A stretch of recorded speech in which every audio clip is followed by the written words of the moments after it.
Hey, what's up mga quiz? Kumusta kayong lahat? At welcome sa panibago na naman nating food vlog activity o masikat na tawaging mukbang. Pero sa video natin ngayon quiz is mukbang with tequila or pwede namin tawaging alak mukbang. Nagmini sanggip sa mukbang pala ko quiz with tequila kasi festa dito sa amin at gusto ko rin makisabay kasi di rin naman ako makakatulog ng maaga kasi maingay sa labas. Kaya i-enjoy na lang natin ang gabi at good vibes lang, wag panira. Kasi I respect every religion quiz kahit anong religion pa yan kasi kanya-kanya tayo ng paniniwala. I respect each other na lang ganun. So ako samahan niyo akong magmini sanggip mukbang with tequila sa video natin ngayon. Let's go! So prepare pala ako quiz ng konting pork, kimchi, samjang, toyo mansi, lettuce, hidden cheese at bawang na binabad sa oil with salt and pepper. Loco sanggip lang tayo quiz. May asin at calamansi din para sa ating tequila. May itot pala yung tequila ko quiz pero any brand naman at ang pinakaking lalamunan. Walang pili to quiz.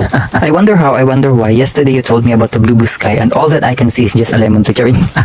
Anyway, nahook and in love na talaga kami quiz sa sangyup. Super satisfying at di talaga kami naghihinayang after kasi nakakabusog talaga siya lalo na kapag nag-eat out kami quiz ng aming squad nila Honey, Christian and Shira na adik at talaga kami quiz kasi sulit and unli. Salagang 300 to 400 pesos unli and busog na kami quiz. Unlike sa regular restaurant na per 250 to 200 per meal kaya sa sangyup na lang kami. Pero iba-iba rin naman tayo ng gusto kaya kanya-kanya tayo ng trip quiz. Walang basagan ng trip ganun. Kayo quiz, anong brand ng tequila gusto nyo? Hard drinkers ba kayo or red horse yung gusto nyo? Comment pa naman yan baka pareho din tayo ng gusto quiz. Pero nakakapagtaka quiz diba? Kasi kapag mag-isa lang tayo umiinom ng alak is madali lang tayo nalasing. Ako lang ba? Or pansin nyo rin yan din quiz? Kasi kapag sa labas with friends or sa bar tayo umiinom quiz ang tagal nating malasing with all the rampadi lights pa sa bar.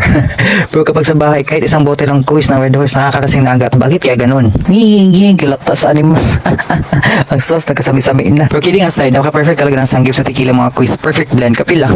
First time ko na na-witness dito sa amin mga quiz na masayang festa. Kasi nung nakaraang mga festa, walang ganap. Pero may tanong ako, bakit tuwing may festa or majority ng mga festa ay umuulan quiz? Kung di uulan, may pahiwatig na uulan. Bakit kaya ganun? Or dito lang talaga sa amin? Lol. But anyway, back to the video quiz. Yung uling lang tayo, pulipong lang itahubog ng hitang naong aniki at takinil niya. Kung may nakikita kang hotdog quiz dyan sa aking plate, leftover yan ng aking kaibigan dito quiz. Binigay niya sa akin pang dagdag daw sa aking sangyup quiz kasi walang sausage kaya hotdog na lang daghan na bag-arte. Pwede ko masyadong gusto quiz na may hotdog at sausages sa aking sangyup. Gusto ko lang yung pork beef.